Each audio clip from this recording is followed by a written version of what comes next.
Hola, hola, bienvenidos a una nueva clase virtual de Aprender. En el día de hoy les traigo una clase de derechos reales. Ya sabés que si querés tener acceso total al curso de derechos reales, solamente tenés que suscribirte a mi canal y buscar la lista de reproducción de derechos reales y vas a tener acceso a todas las clases que componen este curso de manera absolutamente gratuita. Y en este video vamos a ver el concepto de los derechos reales. Y al ser esta la primer clase de este curso de derechos reales, vamos a comenzar hablando un poco sobre la teoría general de los derechos reales. Y hay que destacar que la teoría clásica distingue entre derechos personales y derechos reales. Y nuestro Código Civil y Comercial de la Nación se enrola en esta teoría que divide a los derechos personales y a los derechos reales. Asimismo, los derechos reales constituyen derechos subjetivos. Y un derecho subjetivo básicamente consiste en una posibilidad que tenemos de exigir de manera garantizada aquello que las normas de derecho atribuyen a alguien como propio. Así, por ejemplo, si yo soy propietario de un departamento y lo tengo en alquiler y mi inquilino no me paga la renta, yo tengo el derecho subjetivo de exigir ante la justicia que se me pague la renta. Y de este modo los derechos reales crean entre las personas y las cosas una relación directa e inmediata. Entonces, de este modo podemos ir viendo que esta relación que crean los derechos reales se compone de dos elementos: la persona y el objeto. Y vamos a decir que derecho real, etimológicamente, significa poder sobre la cosa, porque la palabra real deriva del vocablo res. Este vocablo res significa cosa. Entonces, hasta acá hemos visto que nuestro Código Civil y Comercial de la Nación, siguiendo a la teoría clásica, distingue entre derechos personales y derechos reales. Los derechos reales constituyen derechos subjetivos y crean una relación entre personas y cosas. Entonces hay solamente dos elementos: la persona y el objeto. Vamos a ver la naturaleza jurídica de los derechos reales. Para ello vamos a empezar hablando sobre su eficacia y oponibilidad, ya que los derechos subjetivos pueden ser absolutos o relativos. Pero los derechos reales son absolutos, porque pueden oponerse erga omnes. Esto quiere decir que cuando los bienes protegidos son exteriores a la persona del titular del derecho y el deber jurídico recae sobre todas las otras personas, estamos en presencia de un derecho que es absoluto, y estos derechos son denominados reales. Y son absolutos porque el sujeto pasivo es indeterminado. Y son reales porque su objeto no está en la personalidad del titular, sino que está en una cosa. Y de acuerdo a su contenido económico, vamos a recordar que los derechos subjetivos pueden clasificarse en patrimoniales y extrapatrimoniales. Y el elemento diferencial utilizado en esta clasificación es que el derecho tenga o no tenga carácter económico. Los derechos reales son patrimoniales porque tienen carácter económico. Y ahora sí, habiendo visto estas cuestiones iniciales, vamos a ver el concepto de derecho real. Este concepto está estipulado en el artículo 1882 y establece que el derecho real es el poder jurídico de estructura legal que se ejerce directamente sobre su objeto, en forma autónoma, y que atribuye a su titular las facultades de persecución y preferencia, y las demás previstas en este código. Este artículo es bastante claro, sobre todo si comprendemos los términos que emplea. Para ello vamos a ir definiéndolos a fin de facilitar el entendimiento. La primera cuestión que destaca este artículo es que el derecho real es el poder jurídico. Entonces, vamos a ver qué entendemos por poder jurídico. Básicamente, el poder jurídico es un conjunto de facultades y prerrogativas. Tenemos que considerar que todos los derechos reales confieren a su titular facultades para ejecutar actos sobre el objeto. Todo esto ya lo vamos a ver a medida que avancemos con este curso, pero para ir adelantando, por ejemplo, el derecho real de dominio confiere a su titular 8 facultades, 4 facultades materiales y 4 facultades jurídicas. Y este poder jurídico es un derecho subjetivo.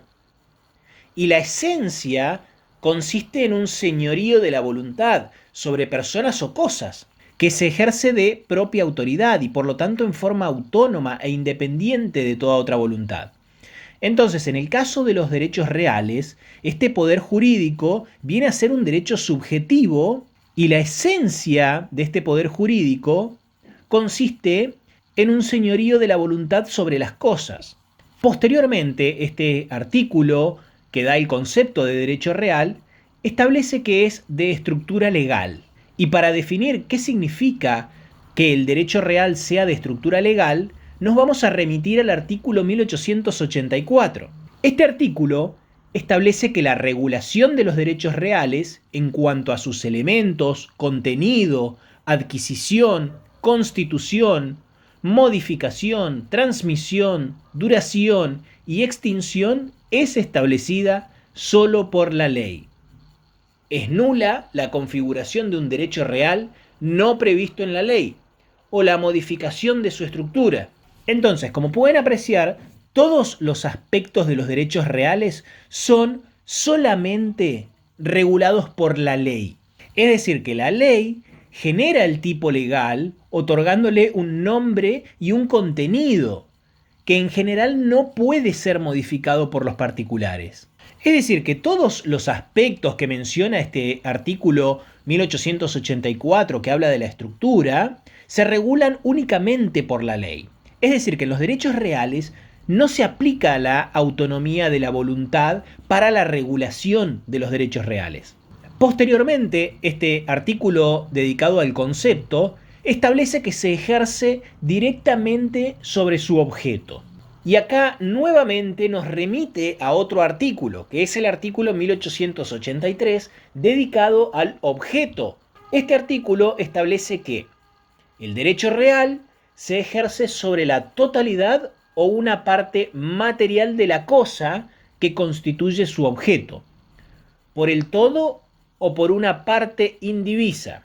El objeto también puede consistir en un bien taxativamente señalado por la ley. Como pueden apreciar, este artículo habla sobre las cosas y sobre los bienes. Entonces es bueno recordar la diferencia entre bienes y cosas que surge del artículo 16. Y este artículo, que ya hemos estudiado, dice que los bienes materiales se llaman cosas. Y las disposiciones referentes a las cosas son aplicables a la energía y a las fuerzas naturales susceptibles de ser puestas al servicio del hombre. Entonces, de la lectura de este artículo, vamos a deducir que, en principio, el único objeto posible de los derechos reales son las cosas. Pero hay que tener en cuenta que la doctrina y la ley limitan esta noción de cosa a las cosas materiales. Y vamos a considerar que nuestro patrimonio está compuesto por bienes materiales e inmateriales. Cuando estos bienes son materiales, se denominan cosas. Entonces, entre el bien y la cosa existe una relación de género-especie, porque el bien es el género y la cosa es la especie. Y en el segundo párrafo del artículo 1883, dijimos que el objeto del derecho real puede consistir en un bien. Es decir, que el objeto puede recaer sobre bienes que no son cosas, pero deben estar taxativamente señalados por la ley. Y un buen ejemplo de ellos es la prenda de créditos, que figura en el artículo 2232 del Código Civil y Comercial. Posteriormente, el artículo 1882 establece que se ejerce en forma autónoma. Esto quiere decir que los derechos reales se ejercen directamente por el titular. Es decir, que a diferencia de los derechos personales que se ejercen por medio de la persona del deudor, en los derechos reales, el titular ejerce su derecho mediante actos físicos sobre una cosa. Y un buen ejemplo es el titular de dominio de un automóvil que se sube a su auto, lo pone en marcha y sale a pasear. Este derecho es ejercido directamente a través de un acto físico sobre la cosa por el titular. No se requiere de la presencia de otra persona. Fíjense que están los dos elementos, el sujeto titular del derecho y la cosa. Y finalmente, el artículo 1882 establece que atribuye a su titular las facultades de persecución y preferencia. Estas facultades de persecución y preferencia nos remiten al artículo 1886. Este artículo establece que el derecho real atribuye a su titular la facultad de perseguir la cosa en poder de quien se encuentra y de hacer valer su preferencia con respecto a otro derecho real o personal que haya obtenido oponibilidad posteriormente. Y este artículo se basa en dos principios. El primero de ellos es el ius persequendi, que permite al titular del derecho perseguir la cosa en sentido jurídico para hacer valer su derecho. Es decir, que se refiere a la posibilidad que tiene el titular de un derecho real de demandar a quien posea su objeto. Esta cuestión de perseguir la cosa no significa que si soy dueño de un caballo puedo perseguirlo mientras él corre por el campo, sino que permite perseguir la cosa en sentido jurídico. De esta manera, si yo tengo una obra de arte y a mí me la roban y aquel que me la robó la regala a otra persona, yo puedo demandar a esta persona a fin de recuperar mi objeto. Y el otro principio es el ius preferendi, que se basa en la frase que dice prior in tempo potior in iure, que significa primero en el tiempo, más fuerte en el derecho. Esto significa que en el derecho real, una vez que se han constituido las formalidades legales, tiene preferencia sobre cualquier otro derecho sobre la misma cosa que se constituya con fecha posterior. Es decir, que si hay dos titulares de un mismo derecho, pero uno es más antiguo y otro es más reciente, prevalece el más antiguo. Así, por ejemplo, si yo tengo una casa y pido un préstamo en un banco y para ello utilizo la figura de la hipoteca poniendo mi casa como garantía, posteriormente voy a otro banco y hago lo mismo, y voy a otro banco y hago lo mismo, y finalmente no le pago a ninguno, va a prevalecer, es decir, que va a tener la prioridad para cobrar el banco a quien yo le pedí primero el dinero y que tiene la hipoteca en primer rango. De esta manera, llegamos al final de la clase de hoy. Esperamos que el contenido te sea de utilidad, que te sirva y acordate que siempre podés ayudarnos a seguir mejorando. Ya sabes que si te quedó alguna duda, alguna pregunta, podés dejarme un comentario y voy a tratar de responderte lo más rápido posible. Muchas gracias por pertenecer a la comunidad académica de Aprender y esperamos que tengas mucho éxito.